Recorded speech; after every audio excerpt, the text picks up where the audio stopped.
அஸ்ஸலாமு அலைக்கும். ஆயிஷா மெதுவாக மருத்துவமனை அறைக்குள் நுழைந்தாள். அவள் தோழி வலியால் துன்பப்படுவதை பார்த்ததும் அவளது இதயம் கஷ்டமானது. அறை அமைதியாக இருந்தது.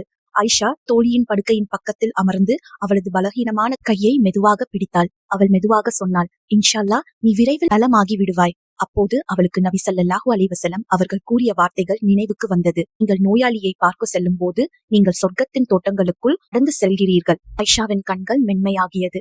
பின்னர் நபி ஸல்லல்லாஹு அலைஹி வஸல்லம் அவர்கள் சொல்லி தந்த துஆவை அவள் மெதுவாக ஓதினாள். அல்லாஹும்ம ரப்பன் நாஸ் அத்ஹிப்பல் பாஸ் இஷ்ஃப அன்த அஷ்ஷாஃபி லா ஷிஃபாஅ இல்லா ஷிஃபாஉக் ஷிஃபாஅன் லா யுகாதிரு ஸகாமா. அல்லாஹ் எங்கள் ரப்பே, இந்த நோயை நீக்கி நோயாளியை குணப்படுத்து. நீயே குணப்படுத்துபவன். உன் குணம்தான் உண்மையான குணம். அது எந்த நோயையும் மீண்டும் வராமல் ஆக்கும். ஆயிஷா விடை பெறும்போது அவள் தோழி மெதுவாக புன்னகைத்தாள். இந்த புன்னகையில் ஆயிஷா ஒரு ஆழமான அமைதியை உணர்ந்தாள்.